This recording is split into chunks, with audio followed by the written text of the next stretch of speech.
We're live. Another Wednesday sip and song. Got some cocktail ingredients laid out here. Some orange liqueur, some Amari, maraschino. Of course, Noble Oak, front and center. Because we're going to be joined by Bad Saint Band today. Bad Saint Band is here in Seattle. Not too far away from where I am, I think. If she's tuning in from where I think she's tuning in from, we're going to have a chat. We're going to hear some songs, and I'm going to mix up some cocktails to go along with the songs that she's playing. So hang out, hang tight. Tess is going to be jumping on here in a moment, and then we'll have a chat. In the meantime, check out my cocktail ingredients.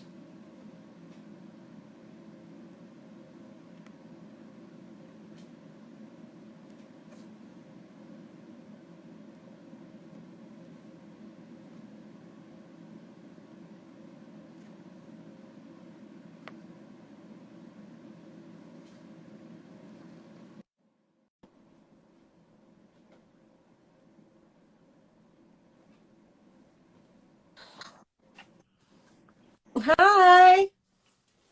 Hi, how are you? Good. How are you? I think the dogs just got confused with that one. They thought somebody was entering the room. Yeah. Got one of those high-pitched voices that does that to small animals.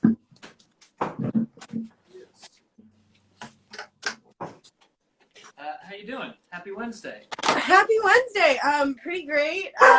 Drinking a cocktail well before 5, so it's pretty good. It's 5 o'clock on the East Coast, so we got. Oh yeah. It is 5 o'clock somewhere. 5 o'clock, and so we're just trying to keep up out here out west. How's the week been? It's the holiday week, we're coming off the long weekend. It's starting to feel like autumn out here in Seattle. So we're not that far away, right? You're down in Seattle. Yeah. I'm in the Georgetown neighborhood in Seattle. Down Georgetown way. Mm-hmm. Where is that relative to the Space Needle? Because that's what everybody at home knows. Is where's the Word. Space? So it's south of that. So basically, like, Seattle is a long, thin strip with the Space Needle kind of at the north end, and Boeing Field and like the airport at the south end. And so I'm right by the south end, by the airport. Nice. All right, we're gonna have a question about the hats. Nikki John F is back again to ask us about the hats. Sorry, it's happening in the comments. Every week we gotta have a hat conversation. We gotta say, stay tuned, keep tuning into the channel. We're gonna try and get you some hats. We get a different lid on every week with the tree, with the Noble Oak. But we're here to do the sip and song thing. So tell us a bit about you, about the music that you make, about your background, kind of how you got to where you are in the world of making and recording and playing music. Yeah. Well, I feel like it's such a strange story in this year of all years, because I think we're all still kind of figuring out what we're doing. But my name's Tess. I have a band called Bad Saint, and I've been playing guitar and singing and writing music for over a decade. And I like sort of like a lot of like classic Americana, as well as sort of like punk music, like the Bouncing Souls. And so I kind of am a connoisseur of all things pop music. But yeah, I went to school for music, so I have a music degree. So I'm like a nerdy punk rocker. Nerdy punk rocker. Nice. I love it. In Seattle's an area known for a lot of like cultural output, right? Grunge, I think, probably predominantly for folks not from here. Are you from Seattle? Yeah, I grew up in Issaquah, which is just a little bit east of Seattle. So do you have any like local favorites? What's on like your Seattle music hit list? Oh, well, so right now, I mean, there's like, of course, the like old school ones. Like when I was learning how to play guitar, Jimi Hendrix was just everything to me. But right now, I think one of my favorite bands is called the Black Tones, and they're doing really well, and they're kind of like a punk blues band. One of my other favorite bands is called Linda from Work. They're our keyboardist sometimes. That's her band, and they make kind of like really like yeahs, catchy punk music. But I feel like there's just a lot of things are really changing really quickly. I've been noticing that like with live streams, people have been sort of breaking off from their bands in a positive way and doing sort of like different collaborations. Who else is really great? There's this guy, Jacob James, who does these really regular live streams in Seattle, who I think is part of Brandy Carlisle's crew. And so, yeah, Seattle music is changing really rapidly, but it's been cool to watch. Yeah, I'm a big fan of these guys' Car Seat Headrest. Oh, I used to share practice space with them. That's so funny. I knew if I threw something out there that you would grab onto it. We've also got KEXP out here, which is now like, you talk about how like the digital landscape is changing everything. The KEXP live from the studio sessions, I think, are really big on YouTube, and it has transcended the kind of local radio space. So it's not just like a local college affiliate anymore, right? It's got like National Purchase and their tastemakers, and there's a hip hop scene that's here now with DJs who play on KEXP who are tapped into that and making some of that music. So it's pretty broad.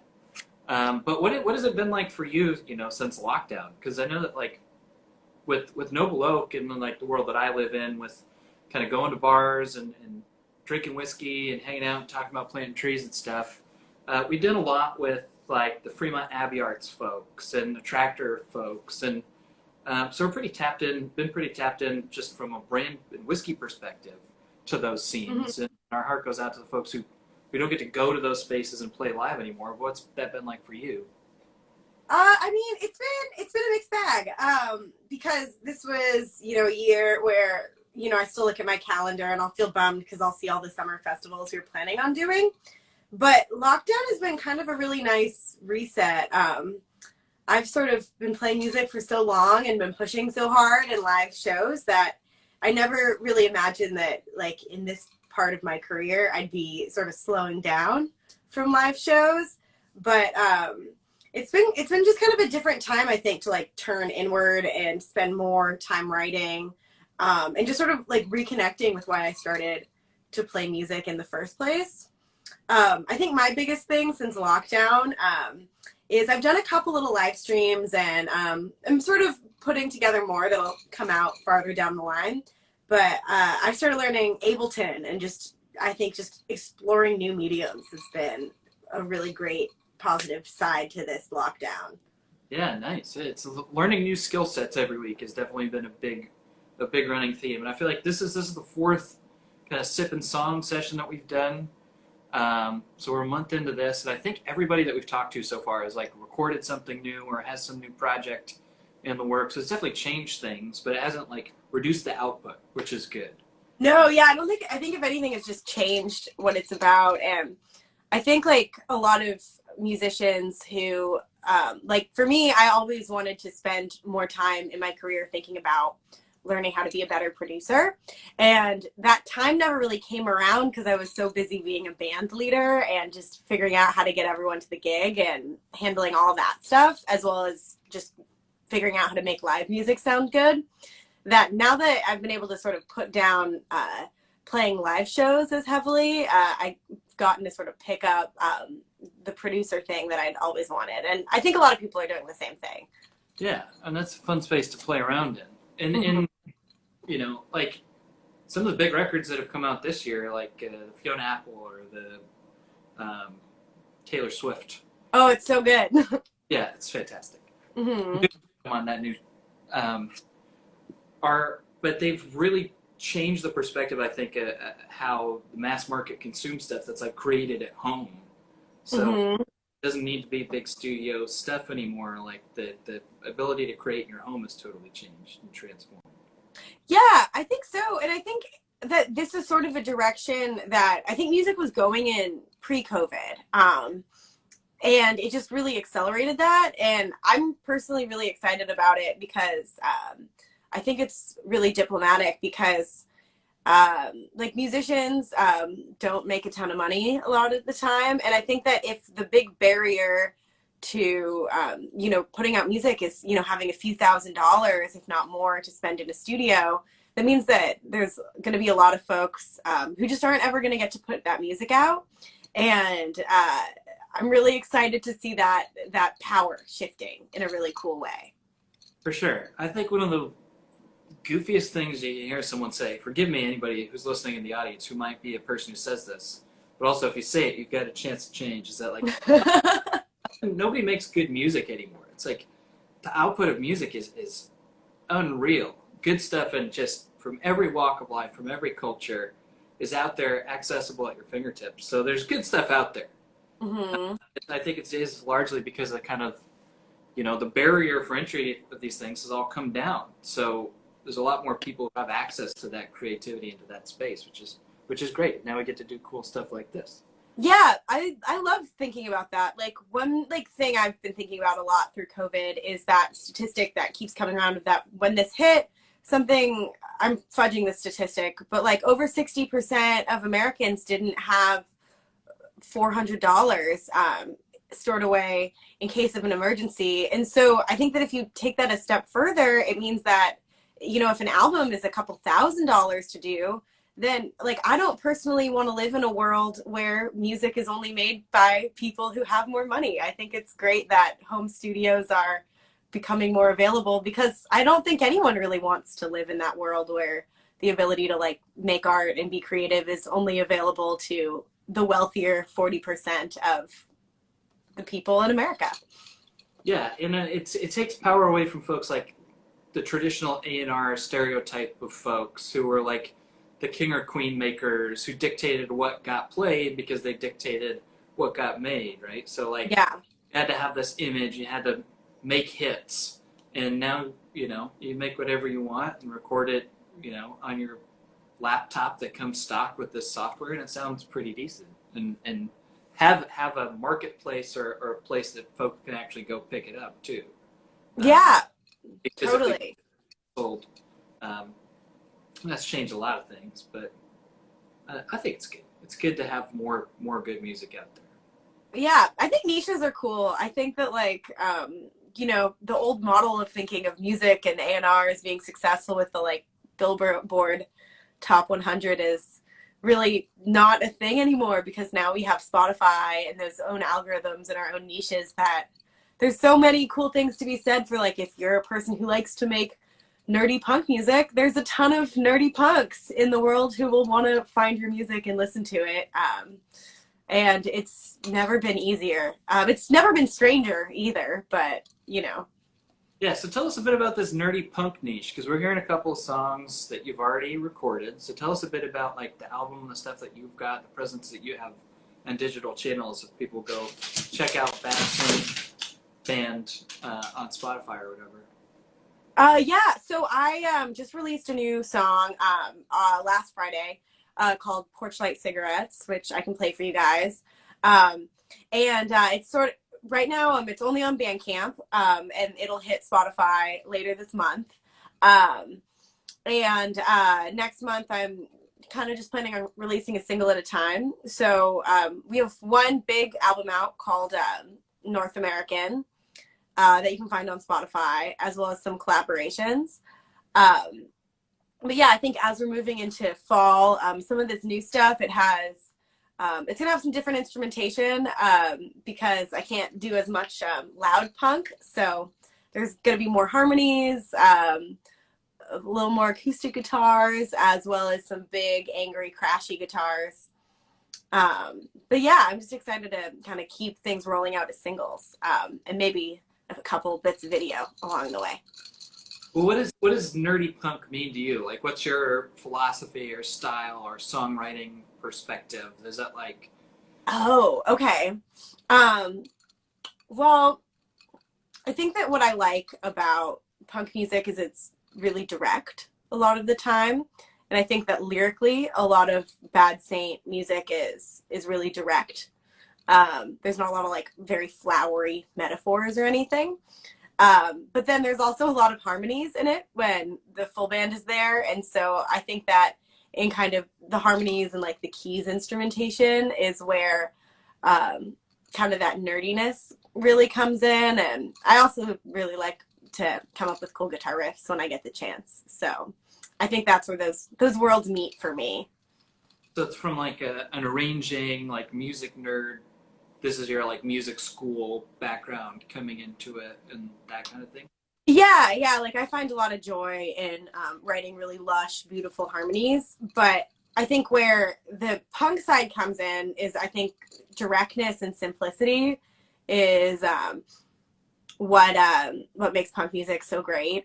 And so the question I'm always asking myself backstage, this here, and I do a lot of sort of like red markering whenever I write because I have this like big nerdy music school brain that wants to fill a song with a million different parts. But like my sort of punk rock heart is like, yeah, I think only 2 of those need to be here.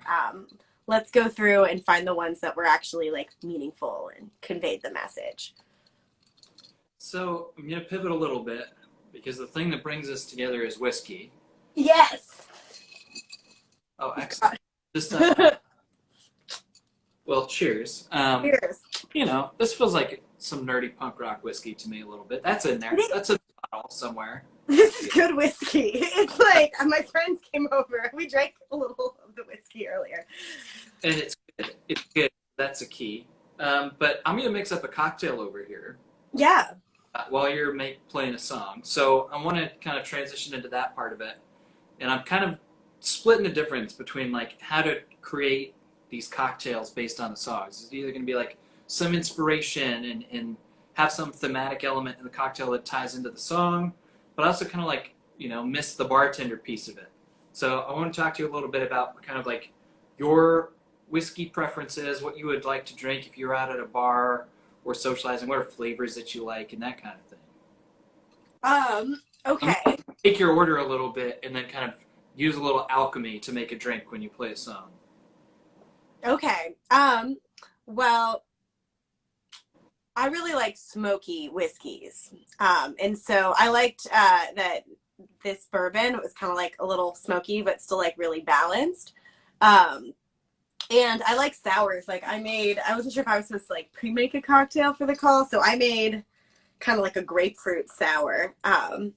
But this song is sort of about I wrote this song that I'm going to play after like a really good party with my friends in my backyard. And there's like kind of a big old growth cherry tree. And I like sort of red flavor, smoky things and like citrusy things. So I know, does that help?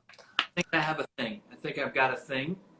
I had an idea, and then especially since you said cherry, I'm going to do something based on a classic, kind of a maligned amongst, I think, nerdy cocktail circles, but that we can repurpose into something. So my friend Lacey, who I works with Edrington and sells Noble Oak in Detroit, likes to say that Noble Oak is kind of like if Scotch and bourbon had a baby. Yeah. The company Edrington is one of the top Scotch producers, makes a bunch of really well-known Scotches. They use these sherry-seasoned European oak casks. Mm-hmm. So we're using the same wood now to make bourbon. It's got like Scotch vibes and super fruity, kind of spicy character in bourbon now. So I'm going to take a classic Scotch cocktail formula, a Noble Oak Bourbon drink with it to pair with this song. So anything else that you want to tell us about the song before we launch into it? Yeah, you can get it on Bandcamp. This is the new one? This is the new track? Yeah, this is the new one. And so it'll be just me. So if you like it, keep an eye out for a Spotify pre-save link coming in the next couple days on our social media at badsaintband.com or just head to Bad Saint Band on Instagram and we've got a link to this song in our link tree. Cool. Let's do it. All right. I'm going to grab the guitar. I'm going to retune. I'm a music teacher, so I know I'm a little insistent on always tuning.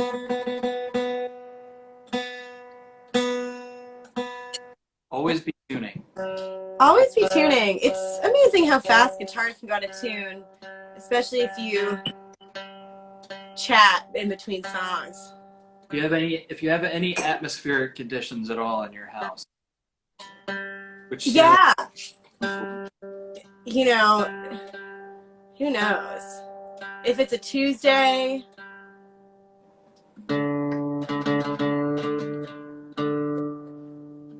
This guitar is really old too, so she has an excuse. When did you first meet? I met this guitar in Pioneer Square about 2 years ago, and I never owned my own actual acoustic. I had them, but they didn't actually belong to me because I've always been a pretty hardcore like electric devotee, and yeah, I just walked into the store and I picked it up once and I had to leave with it. But she's a late 50s K. She's in her 70s now, and yeah, I hope I look half as good as her when I'm in my 70s. 70s, nice and vintage. Indeed. All right, sounds pretty good. Sounds in tune to me. Yeah, me too. All right.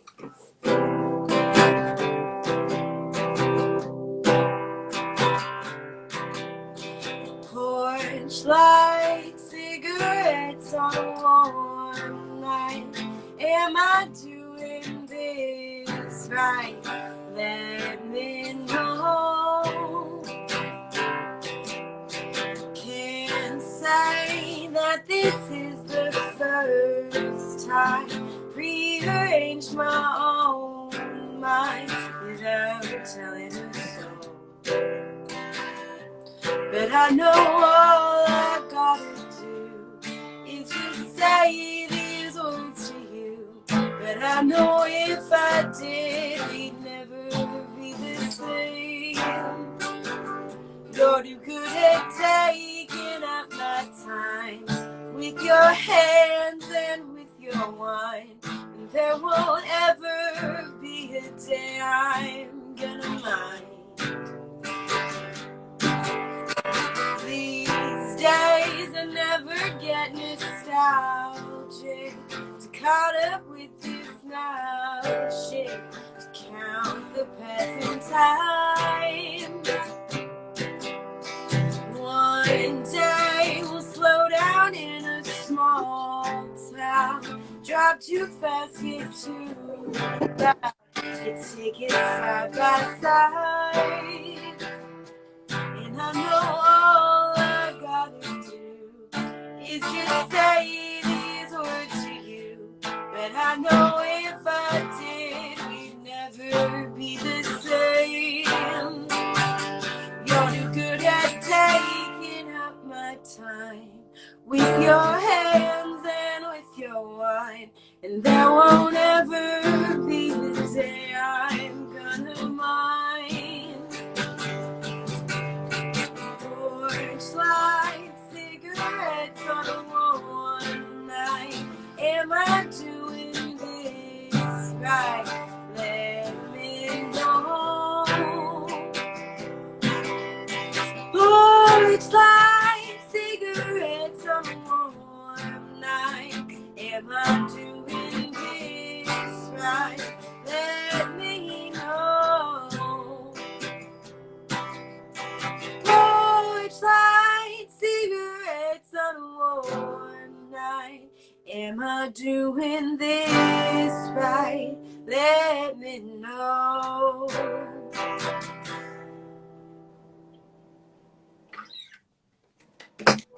Thanks. Fantastic. Thanks. What sort of drink are we looking at over there? So I made a drink. I think it's gonna taste good. I still gotta shake it so that I don't interrupt the song. It is a riff on a classic Scotch cocktail, Blood and Sand, which was historically Scotch. We're using bourbon, sweet vermouth, cherry liqueur, and orange juice in equal parts. Ooh. Which is a weird kind of combination of flavors, and tastes I think have changed a little bit. Noble Oak's gonna have a little bit more sweetness, richness, kind of cornbread and vanilla flavors. Instead of super sweet, rich red cherry liqueur, I'm using maraschino, which is still from cherries, but kind of a different perspective on I knew cherry. you were going to use that. I had a feeling. I was like, there's going to be a maraschino cherry or something. A touch of orange liqueur to kind of it's like that kind of idea, but with more like orange creamsicle vibes. Orange liqueur, a touch of vanilla, but still orange juice. And I think I'm gonna shake this and get a secret ingredient from my shelf back here to float.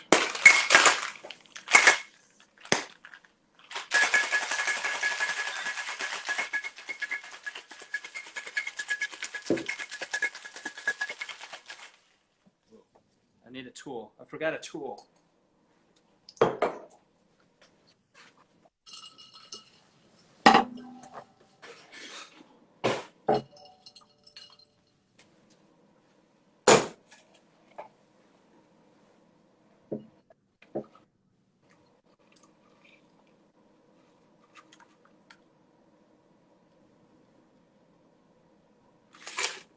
Okay.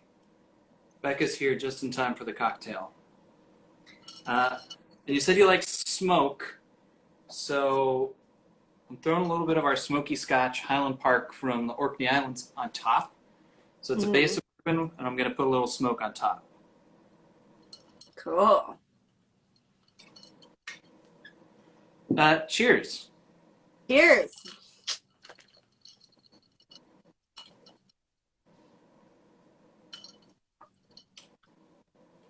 Yeah, that slaps. Yeah. I believe you. Smoky bourbon creamsicle. Yum. Oh, that sounds so good.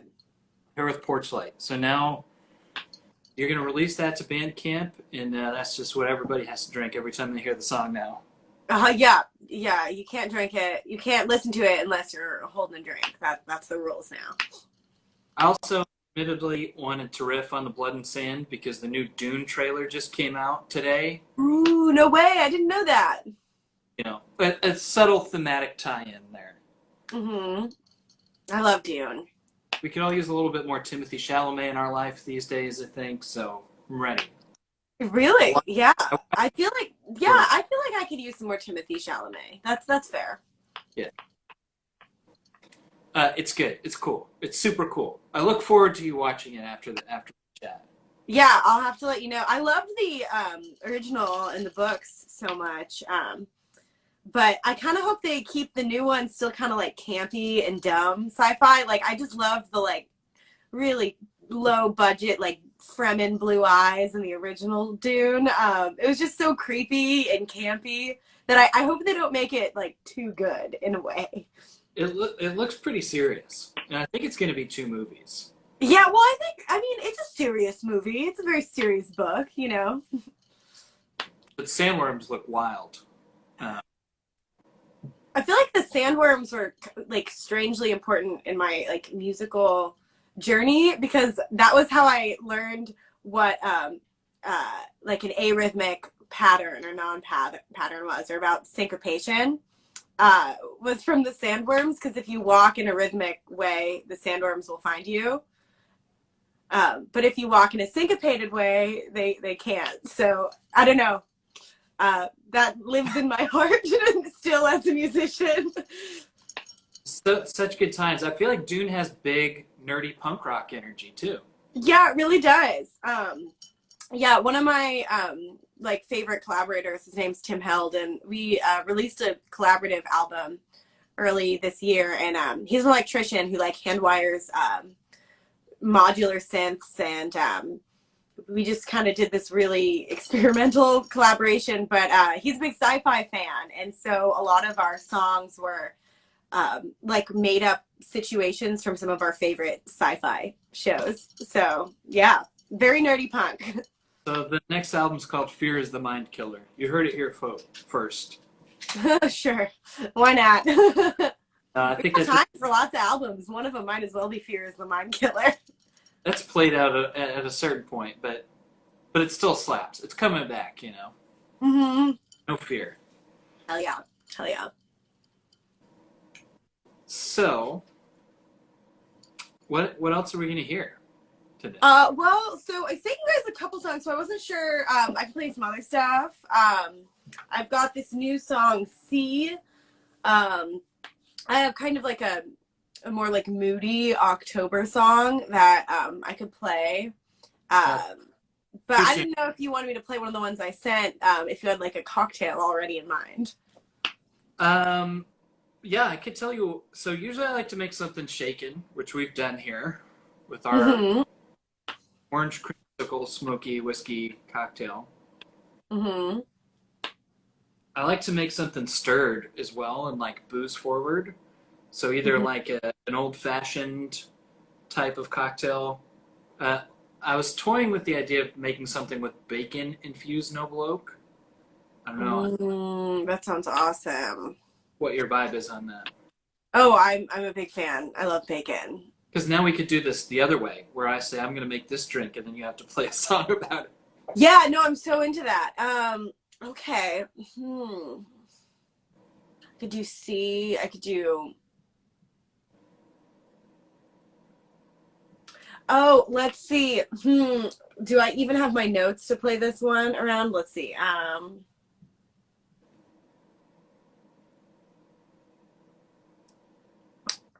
There's so many options. Okay, I'm trying to think if I have a song that mentions booze. I feel like I do.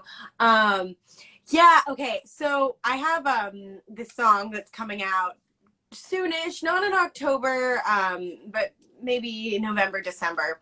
That is sort of my like love letter to my Honda Civic.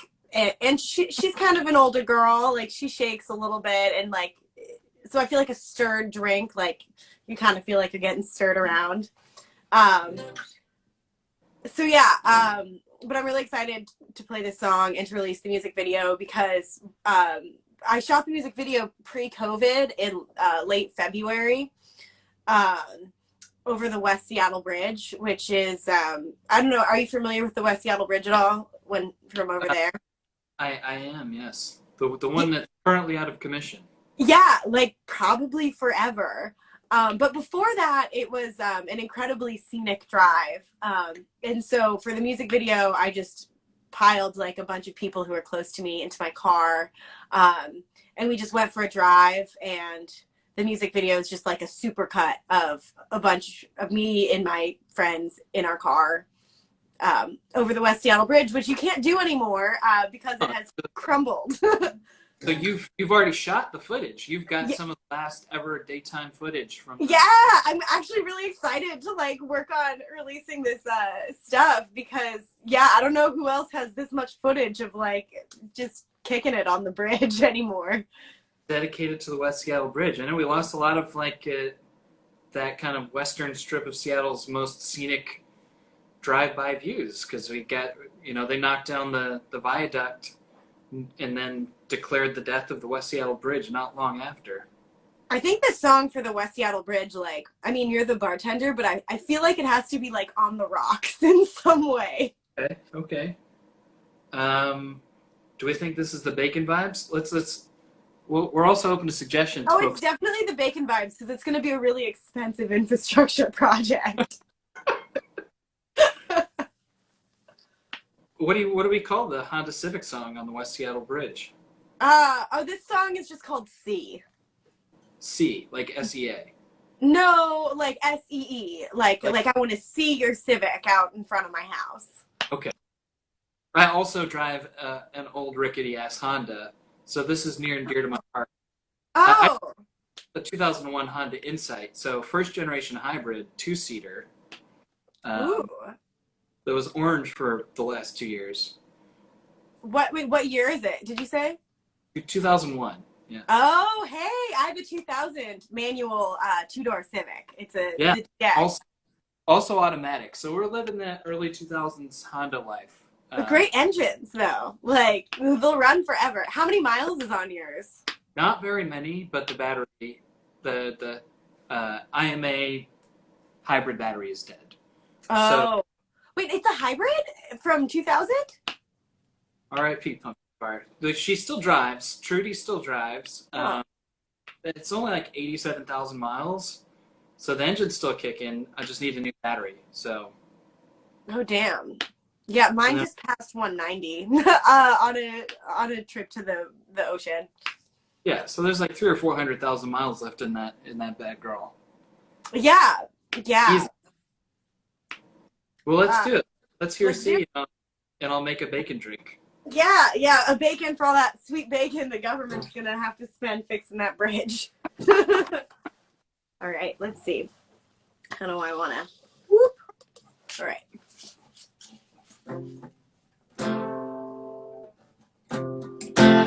Ooh, yeah.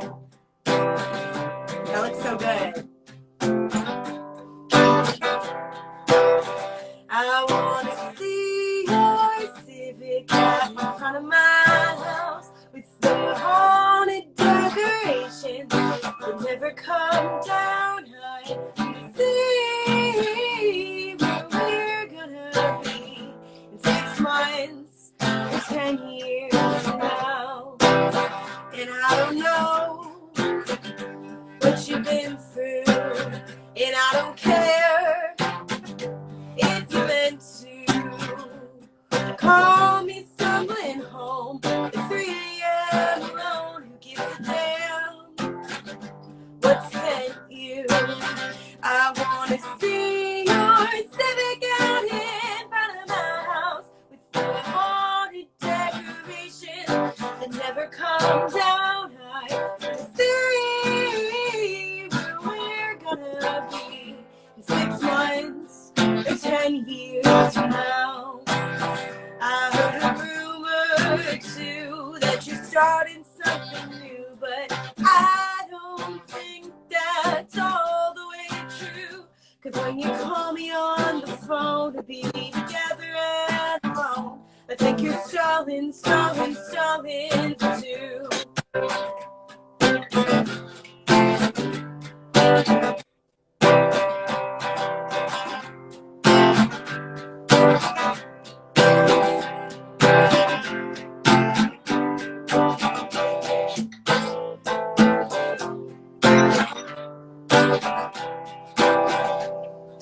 I know I said before that I don't fall in love anymore, but there's worse things than giving a damn.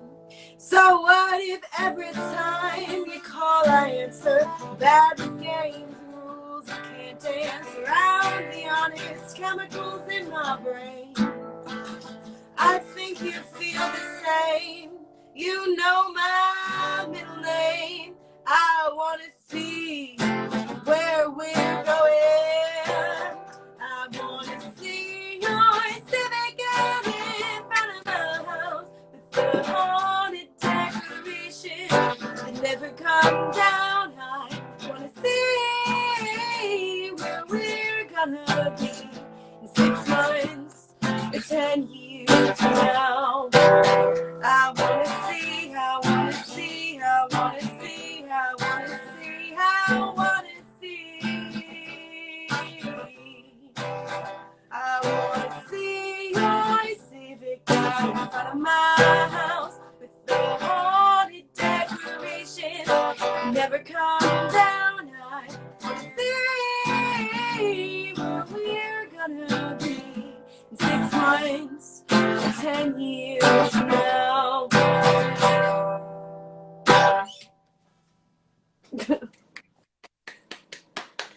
R.I.P. West Seattle Bridge.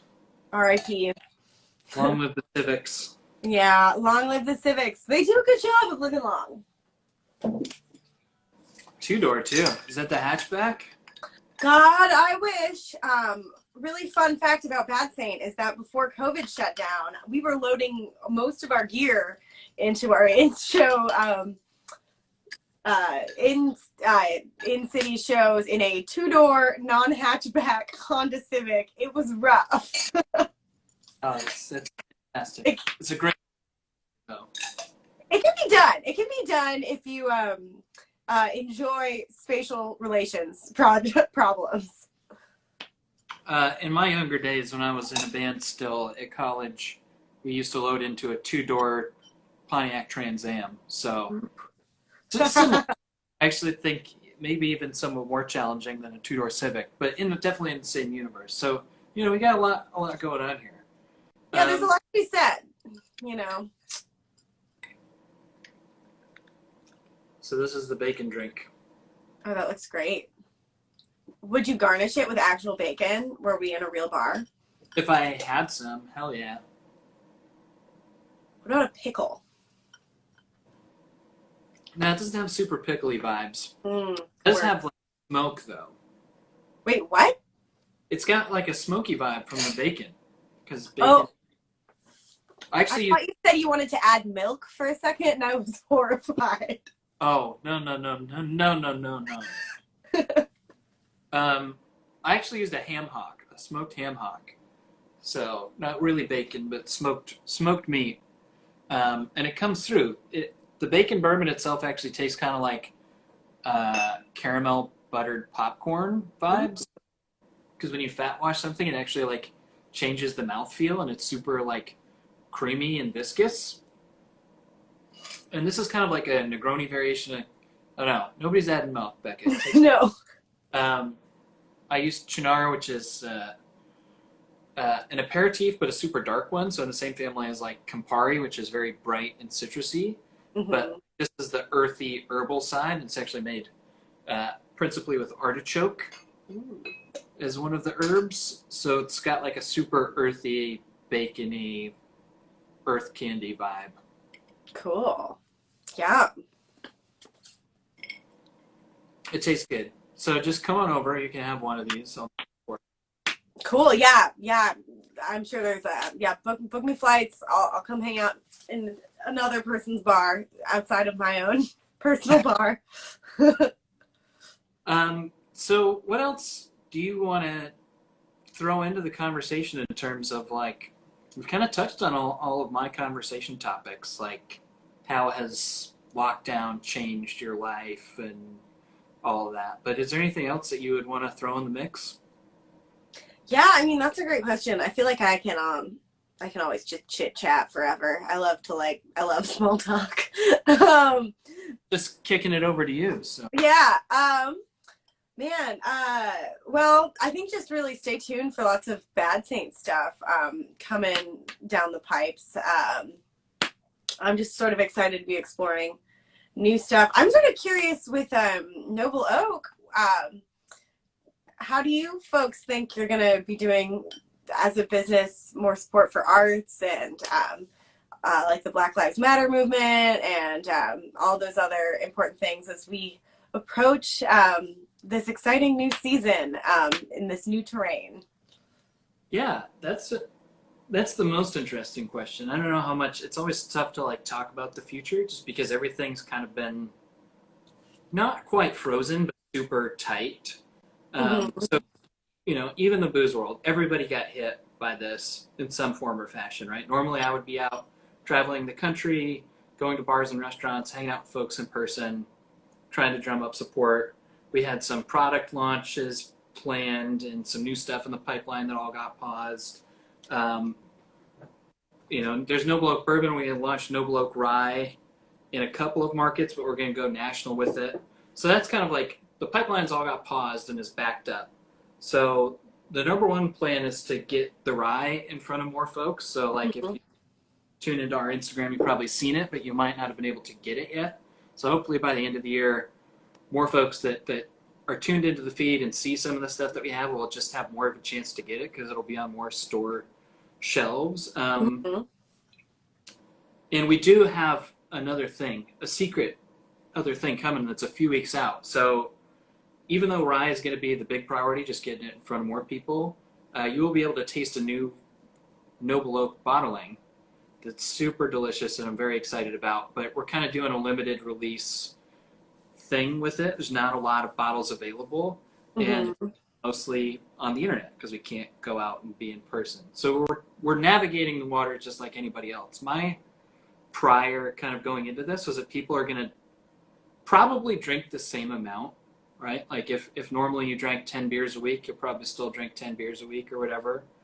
But it's going to look different, right? And I think we're still in the middle of figuring out what that different looks like. definitely in terms of like engagement, whether it's with Black Lives Matter, which is, been a central part of the conversation. A lot of what we've talked about internally is like, how can we be involved? So primarily the way that Noble Oak gives back is through tree planting. Every bottle plants a tree. Then we've been in close conversations with our friends onetreeplanted.org, who we run that program through and in concert with, about how can the trees that we plant and the stuff that we touch internally on our teams target environmental injustice, not just that we're planting trees, but that the trees that we are planting actually impact urban areas of the greatest need, and that sort of thing. Cool. And, how can we take care of our own house to make sure that we are making good on anything that we say we're going to do as it regards to social movements and community-oriented activities, which I think are the heart and soul of Noble Oak and what it's all about just in general. So there's not a lot of money to support those initiatives, but we're basically ideating and putting things together so that when bars and venues open back up, we will have the infrastructure to be able to support artists, creatives, and things like the Black Lives Matter movement. Cool. So if I were to okay, so say I were to take a quarantine hang with my friends and I want to pick up a bottle of Noble Oak in the Northwest, where can I do that? And then where would I have to go to drink my Noble Oak cocktail under a Noble Oak tree that has been planted? So you're in the Seattle area, down in Georgetown Way. I don't know what the independents look like down there. Probably the closest to you is going to be a Total Wine or some chain, just because the chain market out here is the big one, and we're not in a ton of grocery retail, so that's also on our kind of things to do next list is grow and get on more shelves. But the folks Downtown Spirits is good friends and partners of ours. We're out on West Seattle as well. And on the peninsula. Where in West Seattle? Capco. Okay. It's really good. I'm going to buy another bottle after this one runs out. I really like it. And if you go to the website, we've got a spirits tracker, so you should be able to find, any of the local stores when you put in your zip code, whatever's closest to you. Cool. Also, because of COVID, the laws have changed, and now a lot of bars and restaurants you can buy from directly. So particularly the Capitol Hill corridor, we got friends at Stateside and Life on Mars and some of the spots around there that you can go buy a bottle from your local bar or restaurant to take home if you're getting takeout or something. So that's kind of a cool development. Cool. And trees that we've planted. So our first ever tree planting project up here was out in North Bend, so not too far away from. Oh, that's my hometown. Yeah, wow. Peaks Pie. So well if you want the cherry pie. Yeah. Yeah, the Bad Saint song Fall City Road is about that's a major thoroughfare that runs to North Bend. Oh, yeah, there you go. Yeah. So you drive down Fall City Road, listen to the track. Yeah. Those trees we planted them and they were 1. They've been in the ground for 2 years now, so they're 3. They're not going to give you a ton of shade yet. And actually also out Issaquah Way, I've done a number of planting projects in Mercer. So locally we work with the Mountain to Sound Greenway Trust. Mm-hmm. So everything in kind of this Mountains to Sound corridor, and if you bike a lot, there's the Mountains to Sound Trail. Good folks, good area. Oh my gosh! Well, if you ever make a Noble Oak playlist, please add Fall City Road because that's all it runs. It's written about that exact corridor actually, of that Issaquah Fall City Way or there's Issaquah Fall City, and then there's a bunch of those different corridors, but between Issaquah and North Bend. So wow, what a beautiful coincidence. Yeah. It's great, and we are in the works. I think when we wrap up this whole series, whoever's got songs on Spotify, it's kind of our primary channel. We'll throw together all the songs that we featured and blast that out, because a lot of folks are kind of Bandcamp exclusive, and we do want to make sure that people can connect with that stuff too. But we're gonna have a Spotify hit list. Yeah. I've only started really experimenting with Bandcamp so much in this past couple of releases, but the rest of the stuff. It'll all be on Spotify as well. Do you want to do one more, or do you want to wrap Sure. it up? I can do another one. What do I want to do? We're going to go out on this, and then I'm going to ask you a question on the way out. Do you want me to ask it so you can think about it while you're playing, or do you want to? Yeah. Ask me the question, and I'll think about it while I'm playing. So what I like to wrap up with is kind of like just sharing what brings you joy, what's been bringing you joy the last couple of weeks, months. So whether that's, writing songs, learning Ableton, you've already kind of touched on some of this stuff. But if there's like one thing that you would recommend to the folks at home, that's going to be what we go out on after we hear this song. Okay.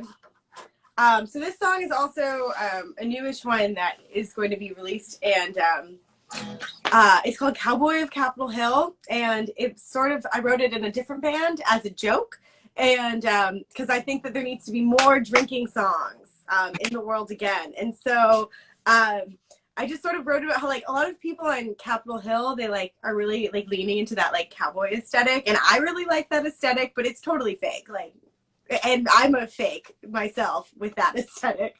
And so it's just a drinking song for all the Capitol Hill cowboys. And it's very silly. So I hope if you're out there, you're drinking to this song, because that's what it's meant for.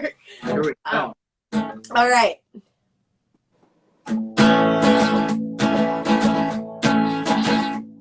I want to take you back to a studio apartment, cruising down Broadway, gonna show you where my heart is, yeah. Oh, yeah. Looking back now, you're all that I wanted. Too bad that we only got started, yeah. Oh, yeah. We're drinking whiskey. We're drinking beer. It's good to be a cowboy in Capitol Hill. We're drinking whiskey. We're drinking beer. It's good to be a cowboy in Capitol Hill. I got my bolo down and my monsters are ready, gonna hit the night like I'm jacking your ass. Don't worry, bro. I got more boots in your sights. Cause I'm a man with a paycheck. Come and take Amazon for this boot cut money. Someday soon I'll even open up my own bar. We're drinking whiskey. We're drinking beer. It's good to be a cowboy in Capitol Hill. We're drinking whiskey. We're drinking beer. It's good to be a cowboy in Capitol Hill. I want to take you back to the studio apartment, cruising down Broadway, gonna show you where my heart is, yeah. Oh, yeah. Looking back now, you're all that I wanted. Too bad that we only got started, yeah. Oh, yeah. That's it. Cheers. This one doesn't need a cocktail. It's just whiskey in a cup. Yeah, whiskey in a cup. Maybe beer with it too. And I'm drinking, Becca. Jeez. Yeah. Take a drink. Cheers. L'chaim. Yeah, I think thing that's keeping me going is just time in nature with my quarantine pod. That's it's been great. I didn't think I'd spend this much time with these people or this much time in nature with these people, and it's been a real treat. Do you have a favorite nature place or memory? Yeah, there's so many. I mean, the Northwest is so beautiful. But last week I went out to Franklin Falls, which is more of a walk, like a scenic walk than a hike, with a couple close friends, and we just scrambled around rocks. And if you live in the Seattle area and you haven't been to Franklin Falls, please go. It's so beautiful and so rejuvenating. And the hike is only like a mile long. It's really easy. But yeah, I think that's my favorite, is just having a good time last week. Nice. Well, we've arrived. Yeah. Yes. Bad Saint Band on Spotify and on Bandcamp. Yeah. So our tag on all of our social media for our website is Bad Saint Band. But if you just look up Bad Saint on Spotify or Bandcamp, you'll find us. But our tag for all of our social media is Bad Saint Band. Fantastic. Thank you so much for your time. It's good to see you. It's good to chat. It's good to hang out. Yeah. Cheers. Take care. Enjoy the rest of Wednesday. Yeah, you as well. Enjoy the rest of your Wednesday. Thanks for hanging. Bye-bye.